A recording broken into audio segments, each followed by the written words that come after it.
Yes, yes. Omega Watts in the house. Now let me set the table. Now let me set the table. Invited to the banquet, I'm glad that you could make it. Invited to the banquet, I'm glad that you could make it. And these questions I ask myself. Man, what is up, Table fam? How we feeling?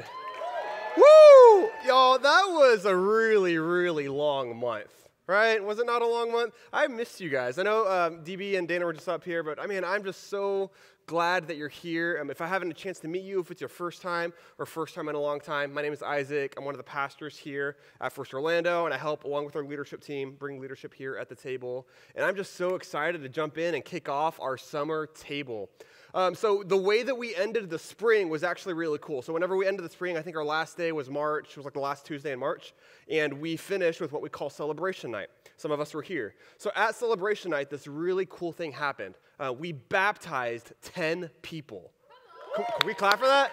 So if you're unsure what baptism is essentially like you're getting dunked underwater and then coming up, and here's what it symbolizes. It symbolizes that you're dead to your old life and you're being raised to a new life in Jesus. And we had 10 people do that, right? So we have these people, as well as more of us, that are starting this brand new relationship with Jesus. As well as, I know, being mindful of who may be in the room here, there are some people that have been a Christian and following Jesus for a very long time, and you got baptized a long time ago, which is incredible. And some of us as well wouldn't say that we're Christian. We wouldn't, but we're here, we're hanging out, we're curious, we're learning, maybe we got invited by a friend. So I'm very aware that there are lots of different types of people here in the room. And here's the one thing that we can all agree on, right? Whether you're a Christian or not a Christian, that we're just broken.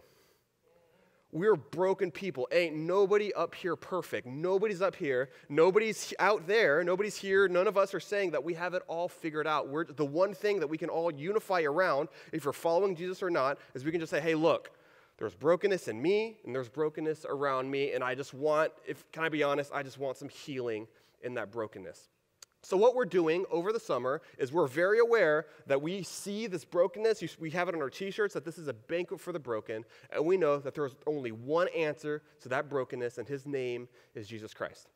So the way that we're going to do this summer, for the whole summer, for the series over the summer, is we're like, okay, is there a way that we can bring some unity around knowing that everybody is coming from lots of different places? Some people have been a Christian for a very long time. Some people are just starting their journey following Jesus. Some people are not following Jesus. Is there a way that we can just bring some unity over that? And the answer is yes, there is. And here's what we're going to do. Over the summer, we're going to go through, and I think we have a slide here, we're going to go through the Gospel of John. Here's why. The Gospel of John, I love what St. Augustine says about the Gospel of John. He says this. He says, John's gospel is deep enough for an elephant to swim and shallow enough for a child not to drown. So if you've been a Christian for a while, going through the Gospel of John, you're going to get something out of this. As well as if you're curious and just seeking and trying to learn more, the Gospel of John is not going to lose you. It's not this really complex. You have to have like a superstar varsity Christian degree to be able to understand it. Like it's accessible for everybody. So that's what we're going to be in the Gospel of John. As well as we're going to be giving out free copies of the Gospel of John. So after the service, in the Connection Lounge, if you're curious on learning more about the Gospel of John and want to read along with us, we're also creating a reading plan. That way we can all go through the Gospel of John together. There's 21 chapters in the book. We have about 12 messages planned here over the summer here at the table. We can't cover everything, but we want to help you journey through the whole book together. So what we've done is we've created a reading plan that we can all, if you choose to, which I hope you do, read through the Gospel of John all together, and we'll send that out on Instagram later this week. It'll start on Monday. I'll talk more about that later. But basically, this summer, my staff told me calling it Summer of John was not cool, although that was almost my name. They're like, no, Isaac, okay, fine. So we're calling it just the Gospel of John, and I'm really excited. I know we just prayed. Let me pray a quick prayer just as we continue and jumping in. God, I'm so thankful for my friends here. I'm so thankful, God, that we can journey together through John's gospel over the summer, and so thankful just for our teaching team, so thankful for just our table fam here. We love you. In Jesus' name, amen. So, y'all, I have a confession to make. I'm a millennial. which isn't cool anymore. It used to be cool. It's not cool anymore. I'm 31. So I've passed the point of being cool. Sometimes I try, but I'm just past that point. And, and if you're a millennial, and even I think a little bit of Gen Z gets this too, Gen X did not get this at all. I was told that I was special my entire life. Like, you're so special, you're so special. I remember when I was in 3rd grade, there was a poster in Miss Richardson's classroom. Miss Richardson is awesome. Miss Richardson, if you're watching, hi. It's been like 20 years, but hi. She's probably not, but Miss Richardson was awesome. So she had a poster in her room, and it said, shoot for the moon, and even if you miss, you'll land among the stars, right? So it's just this idea of you're amazing and you're special. So I grew up my entire life thinking, I'm amazing and I'm special. I can do anything I want to do. I remember sitting across from my principal when I was about to graduate high school, and he asked me, for good reasons, because I was the good kid, not for bad reasons. He said, hey, Isaac, what do you want to do with your life? And I was like, man, I want to be CEO of a Fortune 500 company.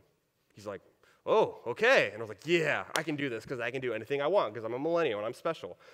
So I go and I graduate, and then I go off to Baylor University, and then I move to Dallas. And I've shared this before. When I was 24, I thought I peaked. I was killing it. I was doing so well in life at 24, right? I had graduated with my degree from Baylor. I was living in Dallas. I had just gotten my dream job. I'd started this exciting new relationship, right? And I was making the most money I had ever had up to that point. I was killing it.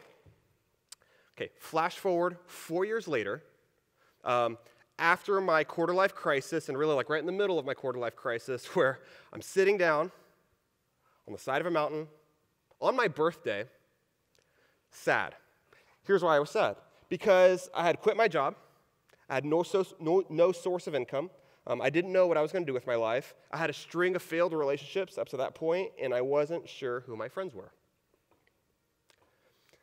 Now, as I say that, that I feel like I'm not the only one who may feel that way. To where when you were younger, you feel like there was all this potential. Ask 16, 17, 18-year-olds, all this potential in life. And then you get to your early 20s, your mid-20s, your late 20s, and you realize that you start hitting against life, against real life. And the things that you wanted are now no longer quite as attainable, but you're still trying, and we're still trying to grasp those things, right? And can we just admit, here's how we're going to set up. Can we just admit this? Life is hard. Is life not hard? Is that okay? Can we just say that? Can I say that from up here? Life is hard? Yeah. Life is hard.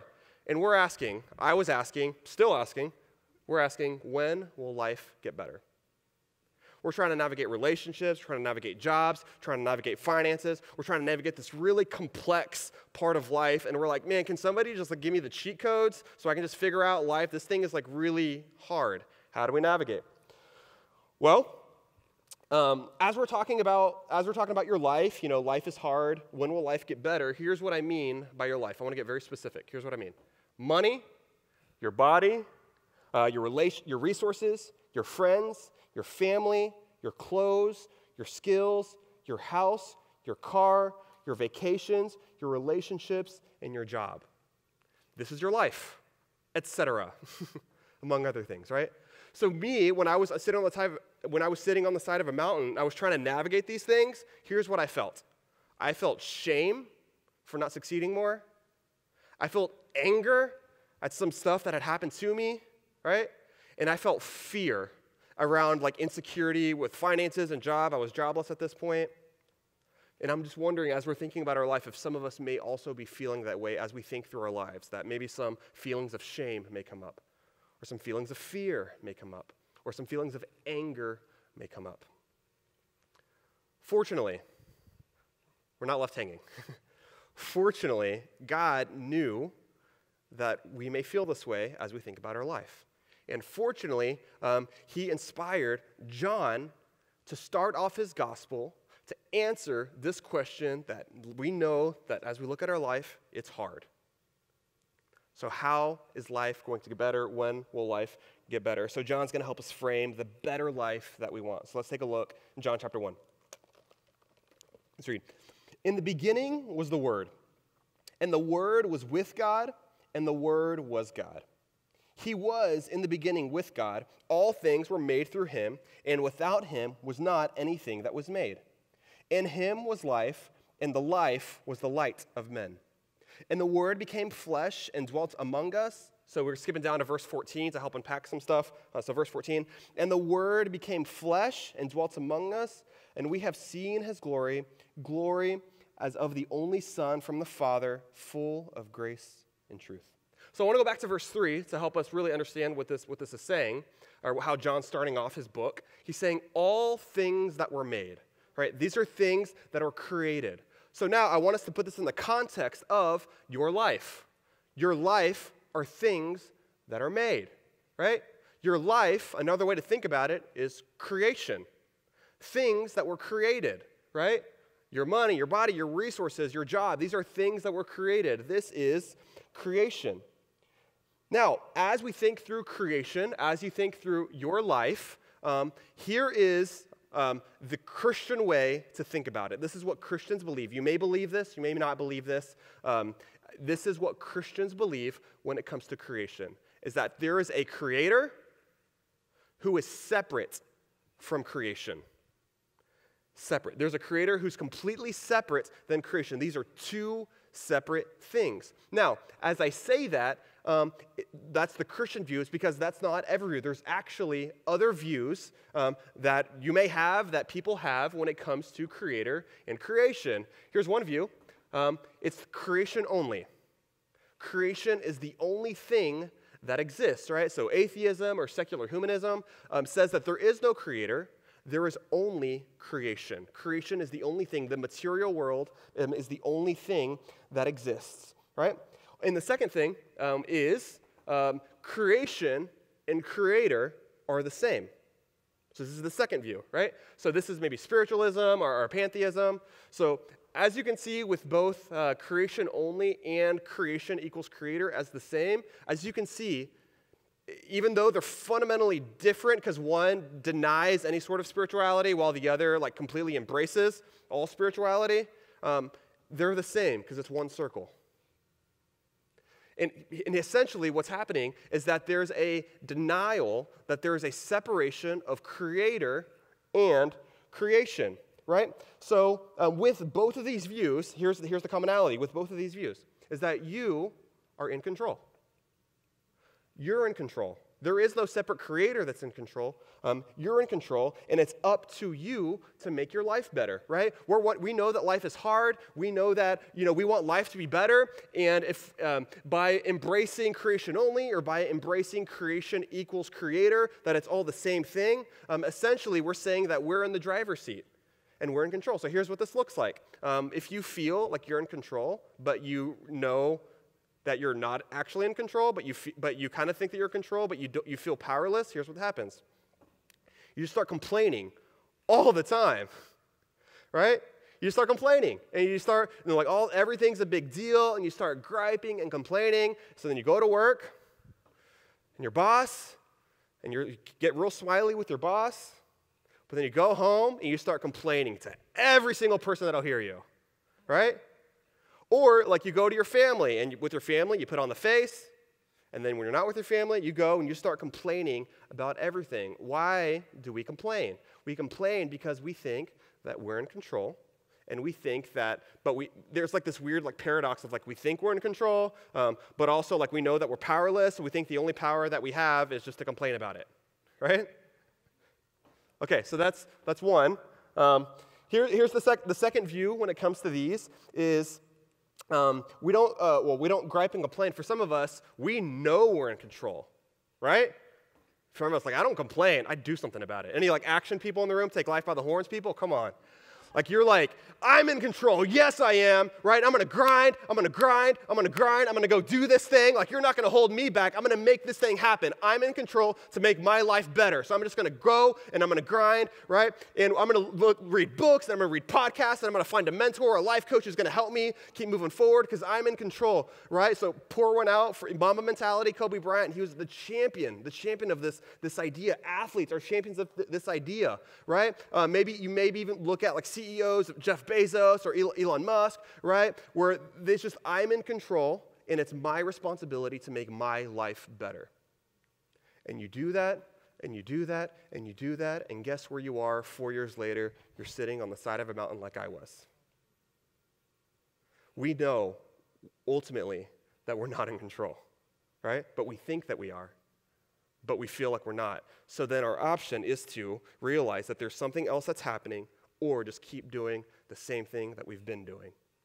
But y'all, if you keep doing the same thing, I don't think you're going to like what you got. You're welcome to keep doing it if you like it, but I just don't think that you're going to. As well as, it actually gets worse. If you believe in this, that there is no just absent creator or creator and creation are the same, it gets worse. Because you can do whatever you want, right? You can do whatever you want. There is no creator. There's only creation. There's only the things around us, right? So either just deny all spirituality or embrace all spirituality, but it's the same thing because essentially it's an equal playing ground with creation, right? So which means, here that breaks, I can do whatever I want and you can do whatever you want, right? So in theory, that sounds amazing, right? Don't we want everybody to do whatever they want? But the evil and the injustice that you experience is because people do whatever they want, right? The harm that you've experienced, the hurt that you've experienced is because someone else did whatever they wanted, and perhaps they did whatever they wanted to you. And we feel that, and we carry that, right? It's not good. There's a better option than us just doing whatever we want, because here's what happens. We become our own gods, and we make the rules, while someone else is becoming their own God, and they're making the rules. So now it's your rules versus their rules, right? And what you call bad, they may call good, and there is no standard for living because all creation is equal, because we're all our own God. And this is why there's harm. There's a better way, y'all. There's a better way. So in living in creation, we have all experienced harm from others as well as we have harmed others. So it's Star Wars Day. Are we aware? May the 4th be with us and also with you.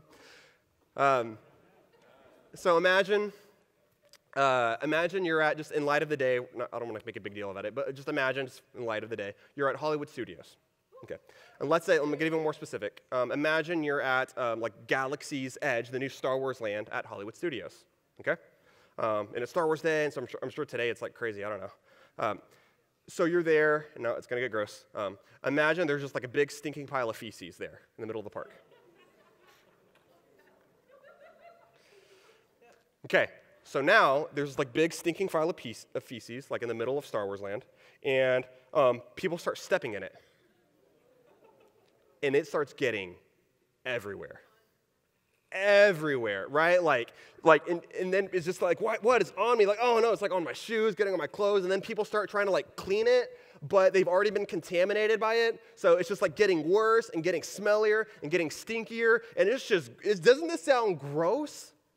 Ugh, it's so gross. What needs to happen? What needs to happen is somebody outside of Star Wars land needs to come in that is not contaminated to make things right. In the same way, here in creation, we need somebody else that has not been contaminated by creation to step in to make things right.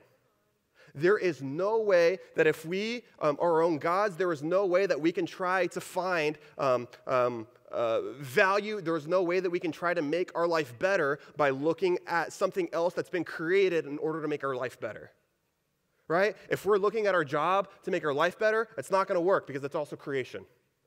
If we're looking at a relationship to make our life better, it's not going to work. Why? Because it's also part of creation. It's been contaminated, right? So there's good and there's bad. If we're looking at family, if we're looking at marriage, if we're looking at anything that like you're just really looking forward to, man, if I could just have that thing, then my life will be better. It's not going to work. Why? Because it's been contaminated by creation because there's brokenness. So we need an outside thing. We need a creator to come in, to step into creation, to make things right. So, as we're looking back at the text, that's just the setup, y'all. As we're looking back at the text, I want us to notice 4 things, that we need this outside thing that can step in. So I want us to notice 4 things. Number 1, Jesus is God, right? Jesus is God.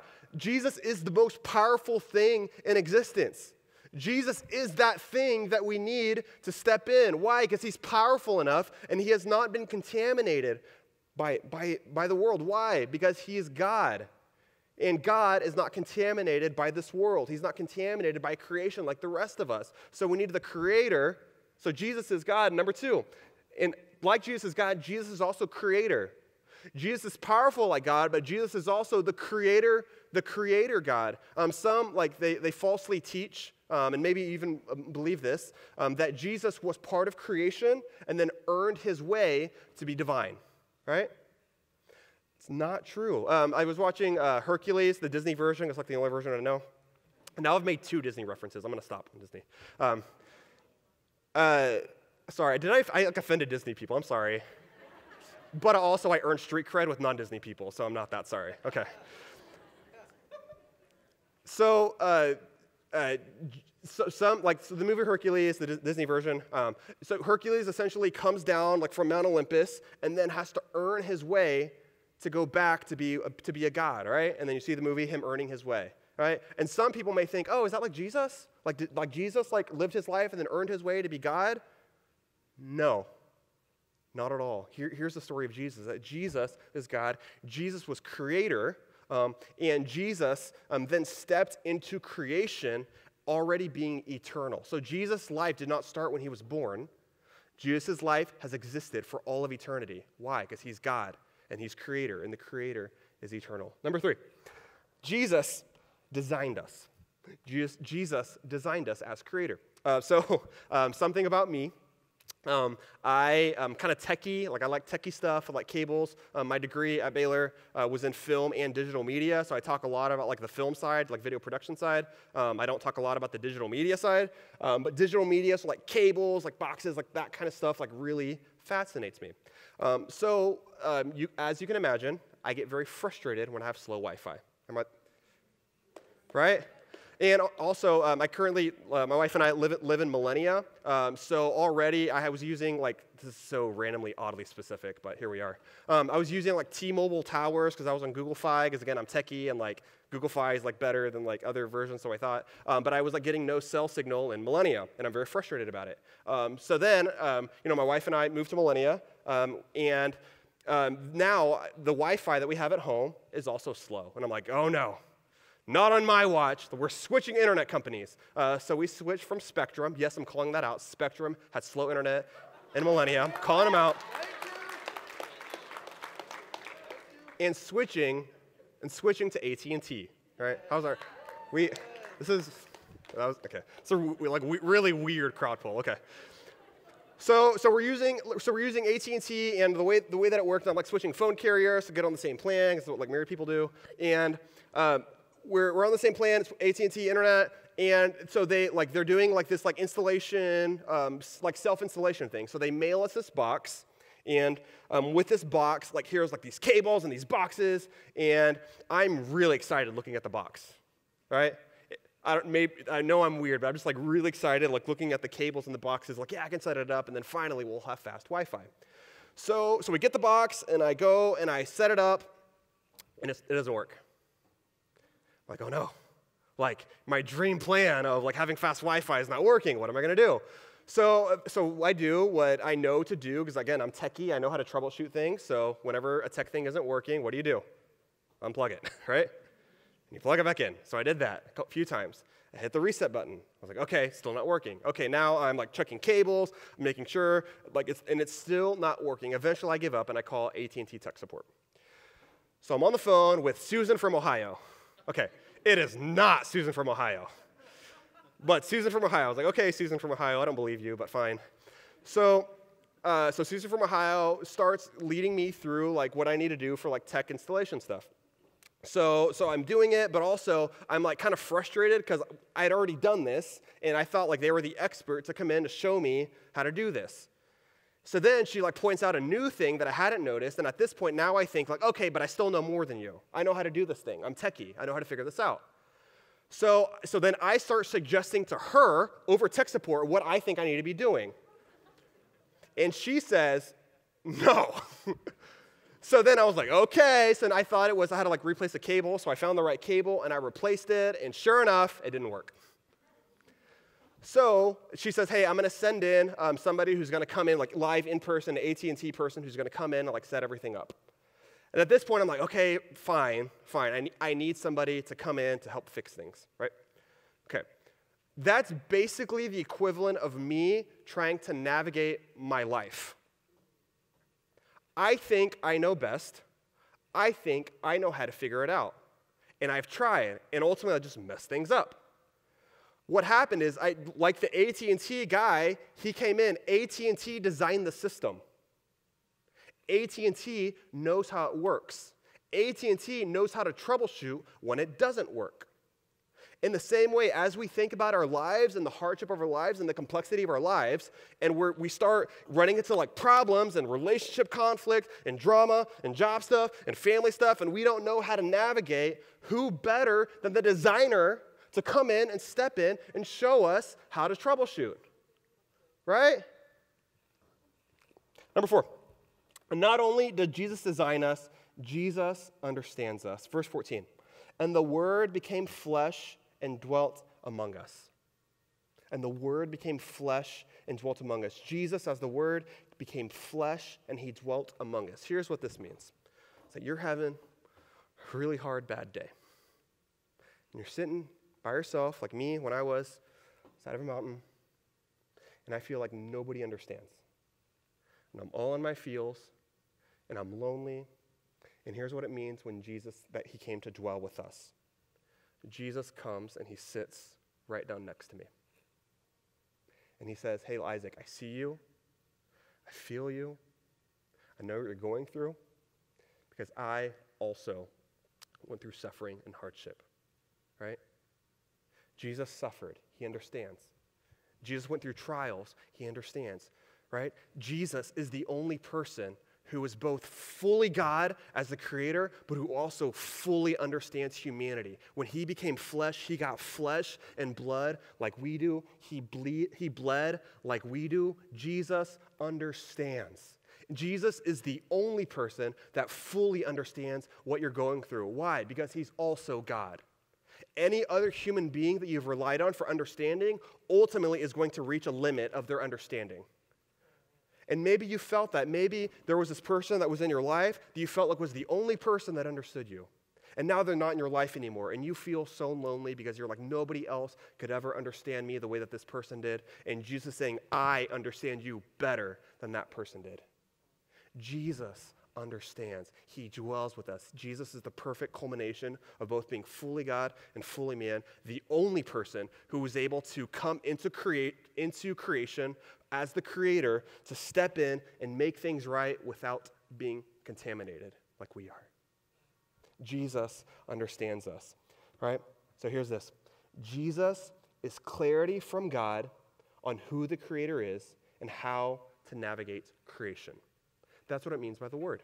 Whenever in the text it says, and the Word was with God, and the Word was God, and then it says the Word was the Son of God, it's talking about Jesus. Why was Jesus called the Word? It was because words provide clarity. Words provide clarity. Right? Have you ever played charades? Okay. Charades is like the worst game. Because you're basically like, are you a monkey? And you're like, you can't say anything too. Like you can't even like deny like if you're being a monkey or whatever. Like, is that a boat? Is that an airplane? Words clearly communicate, right? That's why it's also not saying Jesus is the feeling, right? Because feelings are unreliable. That we learned that in the spring. Or Jesus is not a thought, right? He's saying Jesus is the Word because words provide the most clarity. So Jesus is clarity. God is very clear on who he is as being fully God and on who he is as the creator and how to navigate creation because he designed it. He knows how to navigate it. So I want you to imagine this. I want you to imagine a day in your life. Let's say a day you're going to work. Okay. So you wake up and you put your feet on the floor when you wake up, maybe after a few snoozes. You put your feet on the floor, and already, like as soon as your feet hit the floor, all of this like stress and anxiety like immediately hits you because your boss is a jerk. And the thought of having to face your boss again just like stresses you. So you're so stressed, and now you're like grumpy, and now you're getting kind of like angry and frustrated because you're stressed, because you don't want to feel stressed, but you still do. You don't want to feel anxious, but you still do. So then you finish getting ready, and you're like stressed and anxious, and then you get in the car, and now you're driving on I-4, and somebody comes in and cuts you off. You are so angry. Why? Because you already woke up stressed and anxious, so now it just took a little bit, just a little thing that just set you off, and now like you're wailing on the horn angry, right?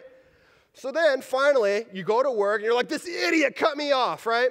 And then your boss, again, let me remind you, is a jerk. So your boss is like, where are those TPS reports, right? And you're like, I don't know. And you just kind of like, you pretend to smile because just smiling makes it easier. But then like outside of that, then you just start complaining about your boss. And then you have your coworker that you're actually pretty cool with, but you're already like way past the edge of the tipping point. So now with your coworker, they just said like one thing that wasn't even a bad thing. You just kind of misinterpreted it a little bit. So now you have beef with your coworker that you're normally cool with, right?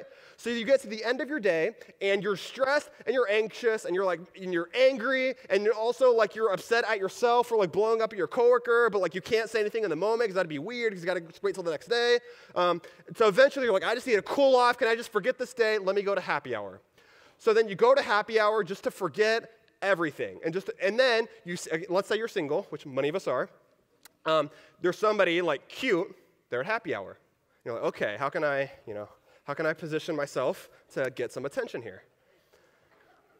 So now you're making eyes with person at happy hour, and then maybe a couple glances, and then they leave. And now you feel rejected. You go home with ice cream and your beverage of choice, 2 hours of Netflix, and here's how your day went. You were stressed, you were anxious, you were lonely, you were angry at yourself, you felt shame because of that, you felt lonely and lacked connection and felt rejected. That is life with you in control. That is your life without any sort of consideration that there's a creator God who is Jesus, who designed this world, who wants to show us how to live. Okay, can I replay this day back? Okay, let me replay this day back. Okay, so you wake up, again, alarm, maybe just one snooze this time, or 3. So you wake up, your feet hit the floor, you feel anxious immediately because, again, your boss is a jerk, right? But this time, you're like, okay, I'm feeling anxious. Let me spend some extra time this morning to figure out why I'm feeling what I'm feeling. So you finish getting ready, maybe a little quicker, and then you spend a few minutes just sitting down in the quiet with your journal. You're like, man, what is it about my boss that upsets me? Why do I think my boss is a jerk? And you start journaling it down. You're like, man, why am I feeling anxious? Why am I feeling stressed? And you write that down. And then you just consider the creator God, and maybe you may add prayer to that, just asking God to help reveal to you what you're feeling, as well as asking you to, you don't want to feel those feelings towards your boss, right? But you still do, so you're just asking God for help because you know it's going to take all the help in the world not to feel that way, right? So as well as maybe you include scripture during that time, you just spend some extra time in the morning getting really mindful and feeling really centered. Okay. Now you get on I-4. Same person cuts you off, but this time you had spent the first 10 minutes of your drive, maybe listening to music that was really encouraging to you, or perhaps listening to a podcast, something that was encouraging to you, perhaps hopping on a call with a friend and also has the same time drive as you, just to encourage each other in the morning. So now a person cuts you off, you're still upset because somebody cut you off, but you're not like blaring on your horn, you're just like, that wasn't cool. Okay, whatever. And you keep driving.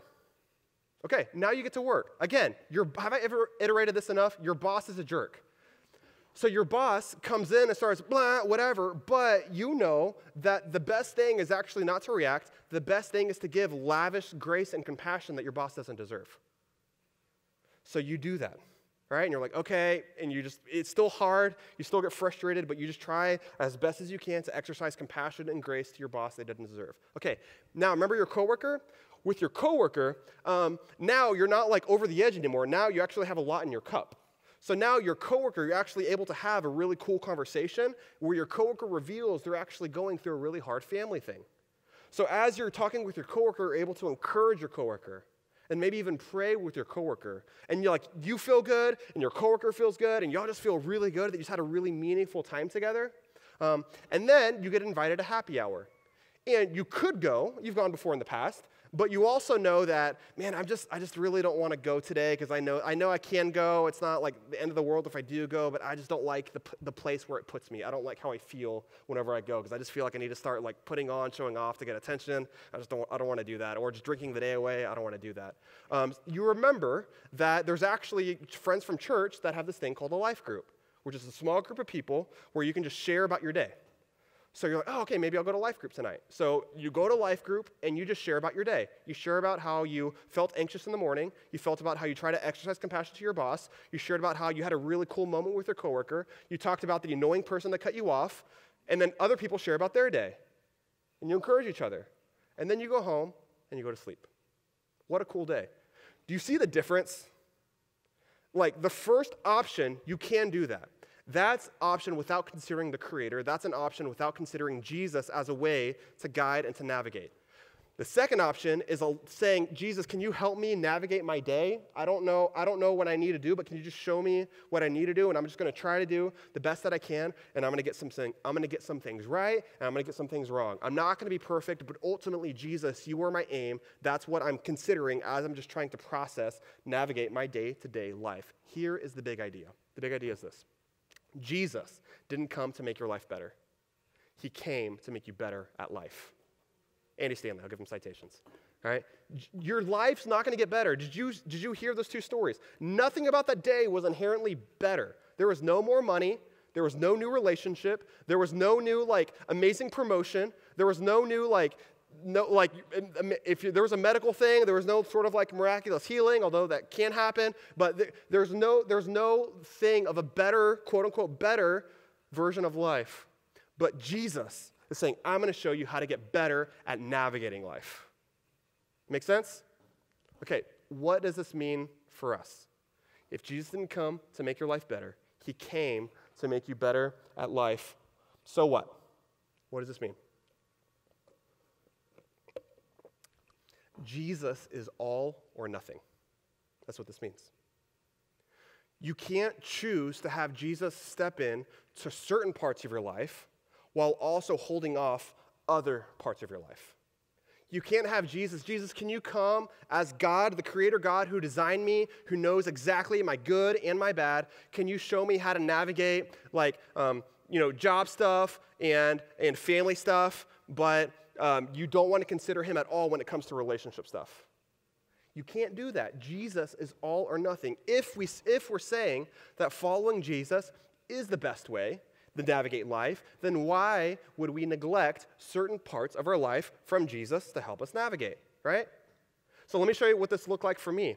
So when I was living in Dallas during that time, between when I was 24 to 28, during that, after I got my dream job, I started getting very confused. I just didn't know what I wanted to do with my life. I hit my quarter life crisis. I just didn't know what I wanted to do. So what I did was I didn't know, I was working for the church at a time. I didn't know if working for a church was something that I wanted to continue doing. So I start this side hustle, like a good millennial. Yeah. So I start this side hustle where I start this online business thing. And for whatever reason, I was like, all right, Jesus, can you help me process my current job? Can you help me process my relationships? Can you help me process my friendships? Can you help me process my family stuff? Can you help me process, car? I had to buy a car during that time. I didn't ask Jesus at all to help me process this entrepreneurship thing. Why? Because deep down, I didn't know if God wanted me to do it or not. So I didn't even want to consider him asking God to help show me how to navigate this. I was like, I'm going to keep this over here, God. You can have everything on that side, but I'm going to keep this thing over here. And I just felt so crummy about it. Where eventually I'm like, why am I holding things from Jesus? What's going on here, right? I really had to check my own motivation. I had to decide Jesus is all or nothing, right? Jesus is all or nothing. So here's how Jesus made me better at life, right? So I grew up in a loving family. I grew up as a pastor's kid. I've shared this before.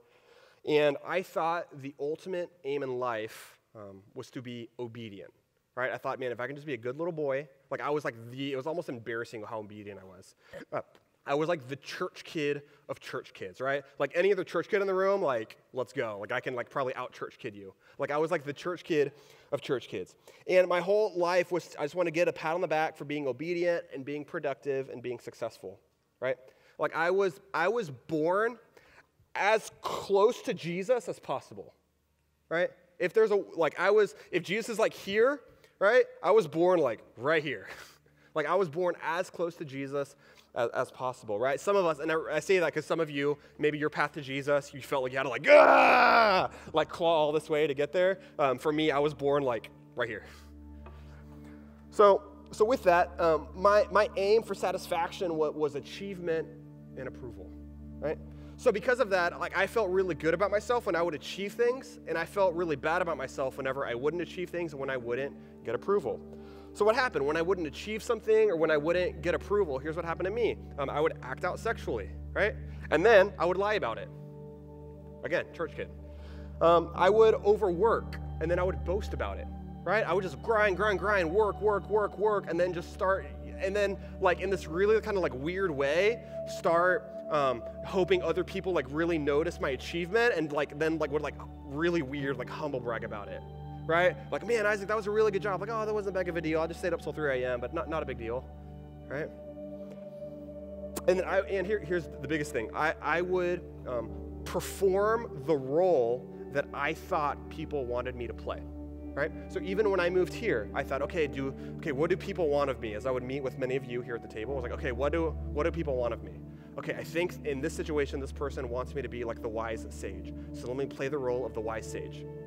Okay, I think in this situation, this person just wants me to be a friend and like not offer any advice because I think they may not like the advice that I would give, so I'm just gonna be like the buddy and not say anything that may impact the life that they're currently living.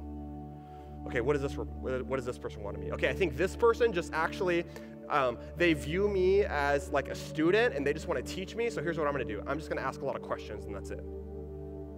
I would just assume this role, play this role, right? When I was with church people, I would really hype up that like how good of a Christian I was. When I was with non-church people, I would really play down like the church side of me.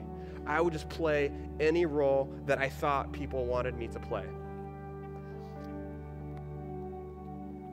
And you know, it left me burned out, lonely, and dissatisfied. Left me burned out, lonely, and dissatisfied. Y'all, life is hard. I wanted life to be better. And I thought by playing a role, I thought by acting out, I thought by grinding, that's how it could make life better. And here's what ultimately made a difference in my life. Is God saying, Isaac, I love you. There's so much better for you. Man, I love you. I can totally understand with the way that you grew up, why you're kind of in, sometimes in, mostly in, but never like all in. And like honest about it, but Isaac, I love you, man. Just come back to me. Like I'm gonna help you get better at life if you give me everything.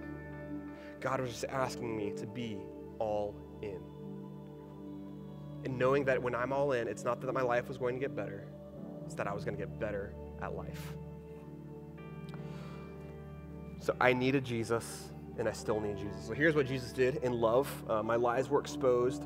And the people told me that I was the most effective, not when I was playing the role that I thought they wanted me to play, but when I felt confident in how God created me. Like that's really when I started seeing life difference happen. So for the last 3 years, here's my life the last 3 years. I still basically make the same that I've made the last 3 years. Hasn't changed much. Also, I'm still living in the same place, right? I'm living in the same apartment complex that I moved into. It's a lot of the same life. I'll say this, I am married. That part's awesome, right?